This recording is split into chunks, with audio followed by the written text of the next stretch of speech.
Hi gamers, SFG here, and we're taking another look at Shadows of Forbidden Gods. We've got an update video, we've got version 0.8, which has introduced orcs. So we've seen a little bit of this in a preview video that I've done. I'll pop a link to that popping up in a second that'll cover some of this. But there's some massive changes here, guys, and I want to go through it just now. So we're going to take a little bit of time and go through this. So the first thing that we have here is, let's just read this. So we've got version 0.8 is out, expanding orcs, fixing a few of their quirks and oddities, and giving them a more flavourable behaviour. No longer are they infiltrated by simply performing a challenge, they now must be subjugated by force, proving your dominance and worthiness to lead by defeating an orcish adversary in combat. So that's killing the orcish upstart that we've seen. They are also expanded in terms of what they can do and where they can do it. Hordes are now far more player built and have a variety of specialist camps you can expand. Your mages can teach magic to orcs, your warlords can bring back trophies of slain manticores to convince goblins to build a menagerie which sells a variety of unusual minions, or warlords can expand across the ocean on stolen human ships. They couldn't do this before, right? If they were stuck on an island, they were stuck, which is a great change. Certain changes are made directly to address issues with how orcs used to behave. You are now more able to control them, preventing them from attacking targets you don't want them to.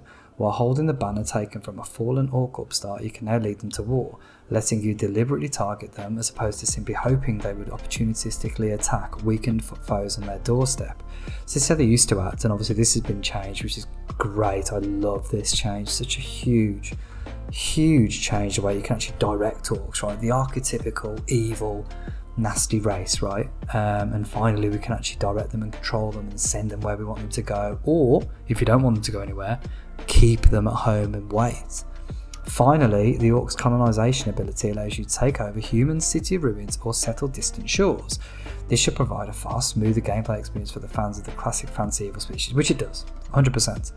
Humanity, in return, has been given the first parts of its own upcoming population mechanics, and this is something I will cut to as well in a bit, but human nations can now start to recolonize lost territory, rebuilding into locations they've lost, or which they've been made habitable by geomancy or the destruction of hostile social groups.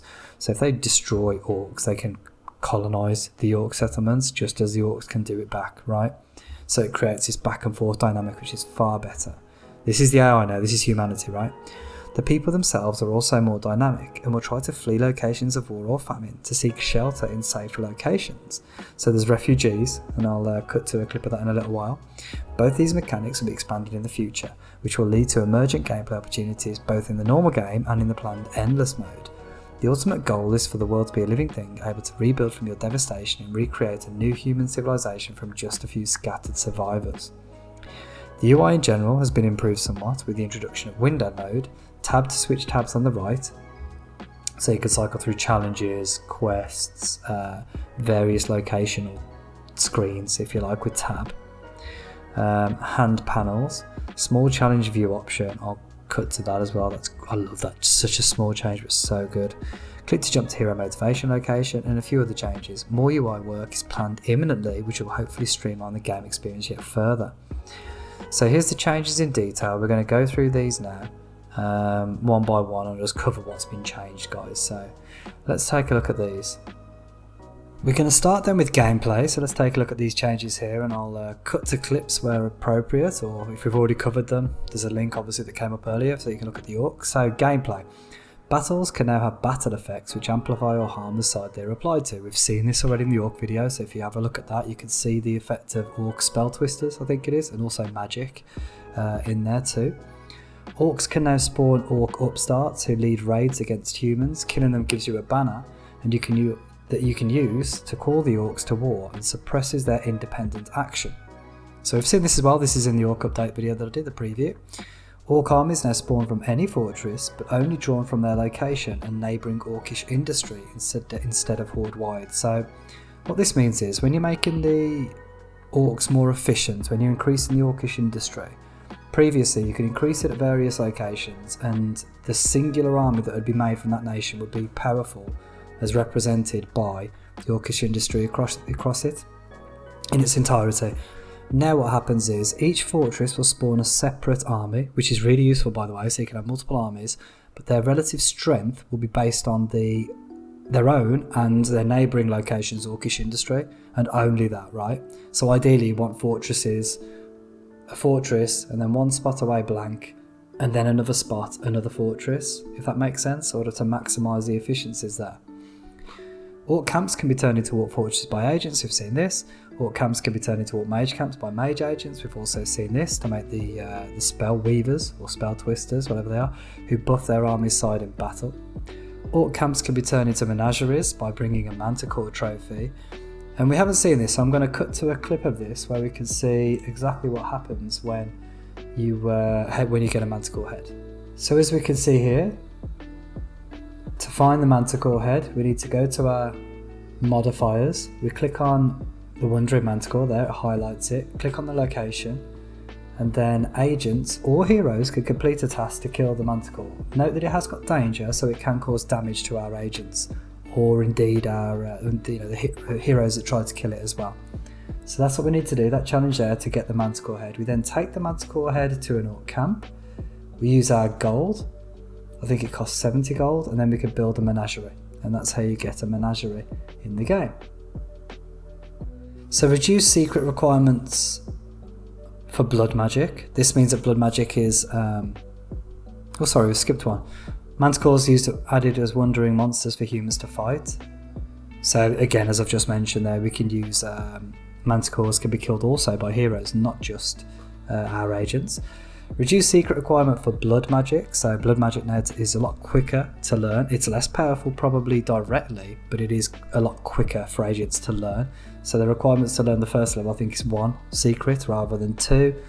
The requirements to learn the next level I think is 2 rather than 3. It's just significantly easier than learning death or geomancy, which is I think suitable. It's not as strong.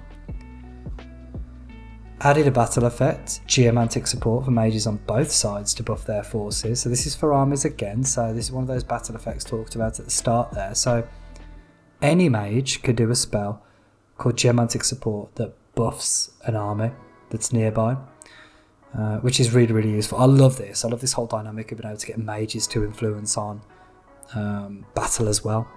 Like, particularly indirectly, I think that's so cool that you could do it from sort of a couple of, not even at the battlefield, you can send your magic over the course of the map to influence. And of course heroes could do it too, so it can be good. You can have some very powerful human forces now actually. The Elder Tomb now has a very strong preference towards spawning next to a human society. This was a buff really to allow the Elder Tomb generates shadow, and if it spawned in the wilderness it tended not to affect much of anything, so the idea here is for it to actually start to help you as a game piece. I'm not sure what I think about this. I do like the Elder Tomb being away from civilization, like thematically, but I also see the problem with if it's not doing anything, what's the point in it being there, right? So that's why that change has been added. Buffed human motivation to study magic, turning clues into mastery. So what's happening was a lot of human heroes were just getting clues and not actually making them into magical masteries. They were just keeping them for some reason, which isn't very useful for them, right? So now they can actually improve themselves, and they're more likely to improve their magical ability despite collecting clues. That might need to be tweaked further, to be fair. Slow down human army versus army combat. Sorry, just any army versus army combat by reducing damage dealt. This is a thing so we can actually influence on the numbers now, which makes things a lot better, in my opinion.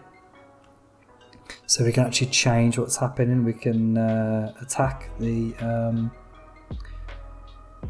armies at range. We can try and sabotage it. Maybe we could try and get some more armies to help as well, which is great. Taunting Lure. This is a blood magic spell. Grows in motivation over time. It still decays after the same amount of time, but it does grow motivation. So what this means is heroes are more likely to do it, drop a personal item, let your blood mages get some things, right? Non-mage heroes cannot study arcane secrets at all. That makes sense. It's a bit of a buff to normal heroes. Rob action can now only be performed on good heroes, not on non-humans such as deep ones or orcs. So yeah, what very canny players are doing is stealing the flag from the orc upstarts and having the same basically ability to be able to control the horde, which wasn't intended. You could also steal things from deep ones, which wasn't necessarily intended either, I don't think. Heroic escorts now automatically join at the start of battle, so this is another buff to heroes. What's happening was those escorts we've talked about in our beginner's guide, the second beginner's guide video. They actually weren't spawning on the first round of combat, so you could, in theory, you know, if you attacked a hero and they didn't have full ranks of their escorts, you could potentially snipe them. Now they spawn in straight away, so that's not going to be able to happen. The Harvester's max charge on his Hell now set to effectively infinity. That's good, so you can keep getting them souls and increasing his charge, which is great. This is a huge buff as well. The Harvester now steals half the XP he drains while following a hero, so just by having the Harvester follow a hero, you can potentially make them enshadowed, make them mad, you can drop the level, and the Harvester's leveling up. Great change, it makes him so much more useful. Death of the Sun nerfed, temperature decrease reduced by 32%, managed gain increase from 30 to 35. So Death of the Sun is an incredibly powerful geomantic. It's the 3rd level geomantic spell. It's very, very powerful. It needed a bit of a reduction, it might need more, but this is a good start, I think, to make it a bit less powerful. Danger reworks, so this is a big one as well, guys. Each point of danger now only has a 50% chance of being consumed and it deals damage. Previously, whenever it dealt damage, it was automatically consumed, okay? It's no longer blocked by defense either, which is a huge buff again, and some quests have inherent danger, which is always present. So for example, combat banditry, devastate orc industry, etc. It makes it harder and less likely for some heroes, if they don't like danger, to be doing certain things, which is very much within keeping with the whole manipulation element of the game. It also gives danger. I don't think danger is perfect, to be honest, even with these buffs, but it's definitely more relevant now, which is a good thing. Let's have a scroll down a bit. Look how long this list is, guys, compared to the last one. So much more here. Well, there's not actually that much more here, but these just actually pop. He's put it in this time. Survivor gains new starting traits related to magic channeling. We'll cover them in the Survivor. We'll do a Survivor specific video where I'll cover those. Nerf to Malign Catch, my favourite challenge, needed the nerf really. So Madness is down from 1.5% to 1%. Menace up from 5 to 8. Complexity up from 35 to 40, so it takes longer. Gives you more menace. Shadow down from 0.2% per turn to 0.15%. I think that's fair. I would even take, potentially, I would even cut the Shadow and just have it do Madness only. Because we've got quite a lot of things that do Shadow. I think just maybe having it focus on Madness wouldn't be the worst thing in the world. But again, a good start. We'll see how it is. I think it's still going to be a go-to, but we'll see. Malign Catch can now allow you to start deep on cults in the locations it is present in. I actually think this is the only way to start deep on cults now, so you can't start a deep on cult without using Malign Catch first, which is again another good thing. I think you also need a hero to do it, but it doesn't say that here. Orc Warlords no longer require you to infiltrate before you can recruit them, so you don't have to subjugate rather an Orc Fortress. You could just recruit them straight away, which is great, right? Because it means you can start the game with a buff fighting type agent, which is really cool. Goblins no longer required to infiltrate to recruit them, but they cost 10 gold. They're a fair balance, I think. So you can recruit them from anywhere, but they cost 10 gold. Obviously, they're weak. Orc Hordes can now be challenged to single combat, automatically spawning an Orc upstart who will attack your agent. We've seen this. It allows you to do it proactively if there's no agent, if there's no Orc upstart already spawned. Lalo changed to be an indefinite challenge. Will continue until both menace and profile at the minimums, and will alert when one, but no, not both, hits the minimum. So what happens here is Lalo used to be a 15 or 8 or 5, I think, turn challenge. Now you just press it and it carries on, right? When it gets to minimum profile or menace, whichever comes first, it will alert you. You can carry on doing it. When it gets to the next minimum, it will tell you again, and then you can stop doing it, or you can stop it at any time and carry on with things.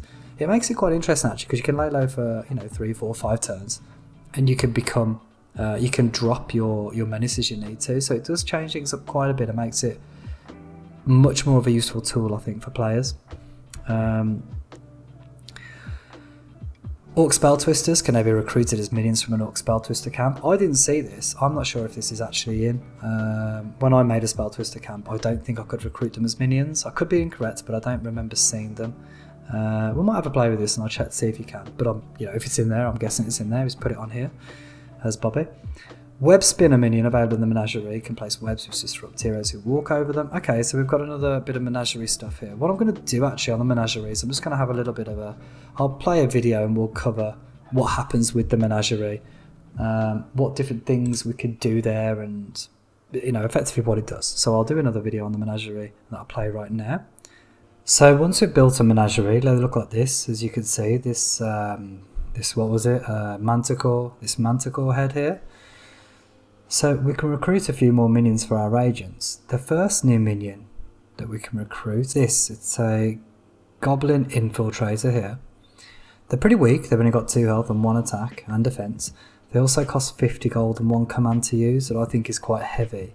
But they have got this great trait there, Stealthy. So this reduces an agent's profile by 5. Maybe this could be increased since it costs us command, I guess. But it also increases the intrigue of the agent by 1. So pretty useful thing, I think. Obviously not for a warlord, but some potential maybe for your stealthy infiltrator guys. I think that might be quite useful for those sorts of agents. Like I say, obviously keep it away from your might characters. We've also got this now, this web spinner. Now, this is an interesting thing. It's expensive. Again, it's 75 gold. It's weak. It only has 3 health, 2 attack and 2 defense. And for comparison there, the normal orc warriors, you can see we can recruit them there. They've got 4 health, 3 attack and 3 defense, I think. So they're a fair bit stronger. And they're cheaper, right? They only cost 30 gold. However, what the web spinner could do is add ability there where every 17 turns it places a web modifier that disrupts heroes for 5 turns that land on it.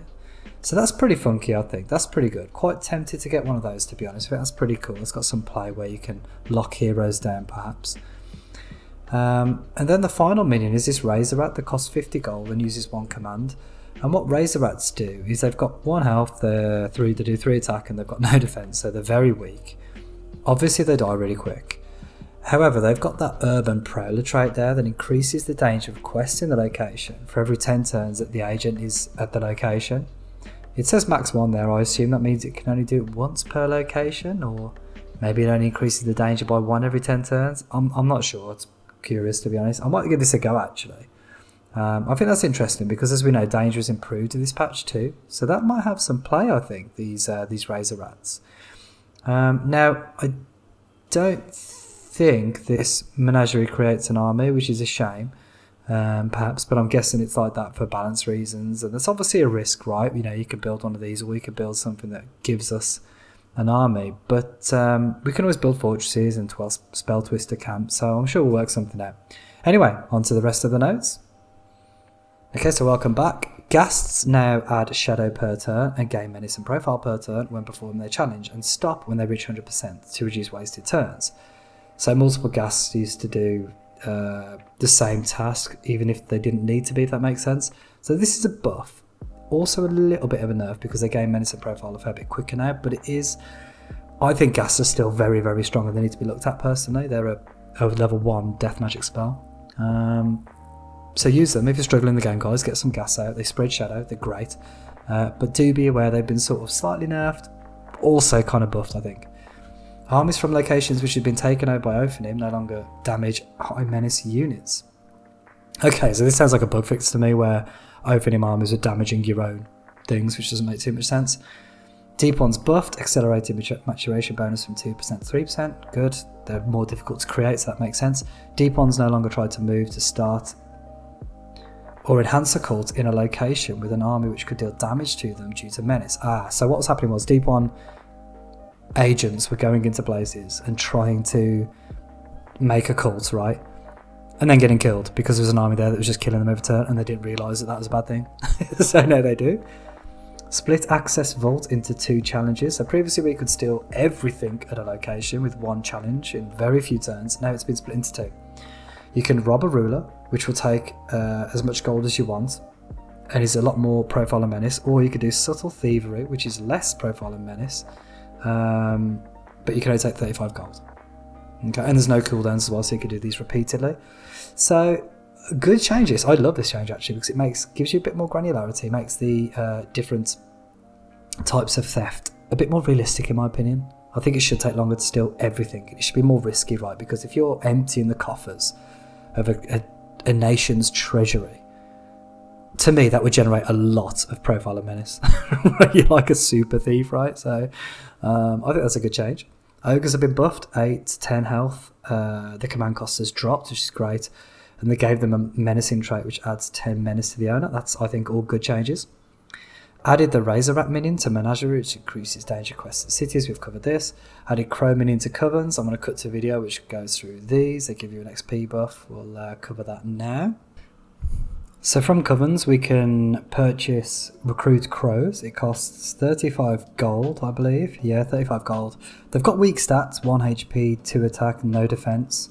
But they do have a few traits that are pretty interesting. They've got Wise, which increases the amount of experience that the unit gathers. They've also got Summon Crows, which means if our supplicant is commanding a battle, as you can see I've got a crow here on the left, if they're commanding a battle, then it applies a debuff to the enemy side.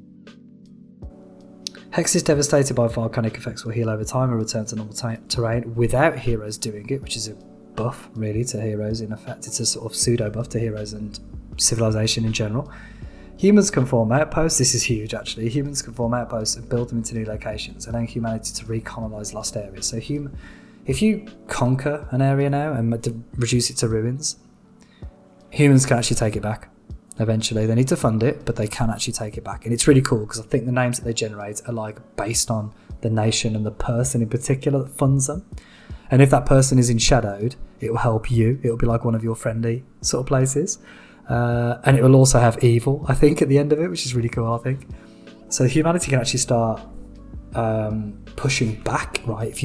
Previously, when you destroy humanity, that's it, they stay destroyed. Now they can actually push back and repopulate things if they've got the capacity to. This is an interesting one as well. Human populations will flee famine and war to safer locations, offsetting climate damage and possibly populating new colonies. So, in those new colonies, if you start a famine, if you start a plague, if you start other sorts of destruction, you'll literally see some migrants pop up and leave and go somewhere else and settle there and increase the population there. I've got a video on this. We'll just cut to that now. So as you can see, we've got the refugees here at this location. We've also got them here. They look like armies and they'll move around the map and eventually settle at new locations. So they'll come from a certain place. We'll skip this. They come from a certain place and they will eventually settle in that place, increasing the population there. Okay, so we also have rulers will only place wards when some shadow exists on the map to reduce initial message spam. So what's happening previously is that if rulers are obsessed or hated shadow, they would just put wards down for nothing. Like proactive warding, right? Which is a bit silly. So no, it only happens if there's actual shadow down somewhere on the map. I think it has to be close to them as well, could be wrong. Agents now take 3 turns to drop a cache to prevent them from dropping all their loot just before dying. So what was happening? A bit of an exploit, I guess, but what you could do is if you knew an agent was about to die, you could literally take everything off them, drop them in a little box somewhere, and then another agent could just go and pick it up for nothing. Now it takes a couple of turns, so I think the idea is it stops the player being able to do that, right? If an agent's going to be killed, you can't just drop all their stuff. You've got to maybe run away, think about it first, or even drop it before they're about to get killed, right? Ideally. Just I think make it a bit more decision making, which probably isn't a bad thing. It's probably a bit too easy early, to be honest. And then finally for gameplay, heroes can now spawn with minions when world panic is high, so they can automatically spawn into the game with minions if the world panic is high enough and if you've killed some, right? So if you kill one, the replacement hero will be lower level, likely, but it's very likely to start with minions as well, which is a good thing. It makes them more powerful, which I think should happen as the game progresses and as it gets further. So we'll go on to the other things now, guys. So let's just scroll down here. So other things in this update 0.8, initial functionality for switching between full screen and windowed mode added is what it says. Windowed mode can now be rescaled by holding control and scrolling the mouse wheel. Great, okay. For those that use it, added glow round shadow created by split shadow to make it more obvious when it is active/inactive as an agent. Great, that's really useful. That's split shadow powered by She-Hulk Feast, the first god. Tab rebindable, but tab by default now switches between tabs in the various location views on the right. So we can switch between different views here. Shadow flow between locations, they're available as numbers. Oh, this is really good actually. So you can actually see the shadow, why it's going in and what's generating it, as well as statements as to what shadow locations spread shadow to their neighbours. Great. Clicking on an item in the hero motivation viewer pans you to the location of that quest/unit. So if a hero is going to do something, you can click on what they're going to do. It'll show you where they're going to do it. Right, simple thing, but it makes a lot of sense. 1 decimal place added to the motivation/modifiers details view, just so it's more clear, I think there. Messages referring to a location now have an image of the location. Oh, it's such a little thing, but it looks so much better. So when a location pops up, the city of whatever, it says where it is. It looks really good now, guys. Character stats are now visible when selecting which agents spawn. Oh, that's nice. So we can actually see how good our agents are before we bring them into the game, which is nice to know. Agent roster on the left and now moves to the right to remain visible when location or unit is selected. Okay, so you can always see your agents. That's good because they're the thing we're using the most often, right? Added a couple of victories imminent events to make victory come as less of a surprise. I think this isn't something, but a couple of people were kind of like, oh, I've won the game already. The idea of this is to kind of prompt you to say, listen, you're about to win the game, just so you're aware it will end when you win potentially. And to kind of give a bit of a heads up. It's maybe going to be changed, I guess, in terms of balance, but that's for now. Because it is very quick, right? You can kind of just suddenly you've won. It's like, oh, that was it. I think it's going to be a bit more like a bit of a to and fro towards the end game. Like, am I going to win? Am I going to lose? Am I going to win? Oh, it's going to be a bit more tight. Added small challenge icons to game options to allow far more icons to be displayed at one at a time. I'm going to cut to a video on this because I absolutely love this change, guys. Have a look at this. This is, for me, this is brilliant. So, this is how we do the icons, where you find it in the menu option. So on the main menu, go to options, go to small challenge icons and select that as on. You can have it off if you like, but I would seriously recommend having it on. Then dismiss that. So the big challenges look like this, right? This is what we're used to. We've seen this a few times. Massive. And look how few you could fit on the screen. This is the same. I'll show you the same location with the small challenges. Look at this. You have to scroll through them. It's a bit of a faff. Right. Here's the small challenges. Look how much better this looks, guys. Look at this. Look how much better that is. So small, you can see everything. If you hover over it, it tells you the menace and so on. It tells you the details there of how long it's going to take, what the score is with them. I cannot overestimate how much I love this. What a great change. Wards now have faded icons on the map view too, so you can actually see wards on the main map view when they're placed, which I think is much better. Okay, let's get on to the bug fixes real quick. We'll do a couple of these and then I think we'll be finished, guys. So let's just read through these. They tend to be quite funny. So bug fixes: split shadow now properly inherits the level of the character they clone from. That makes sense. So when you create a shadow of a character, it's actually that character.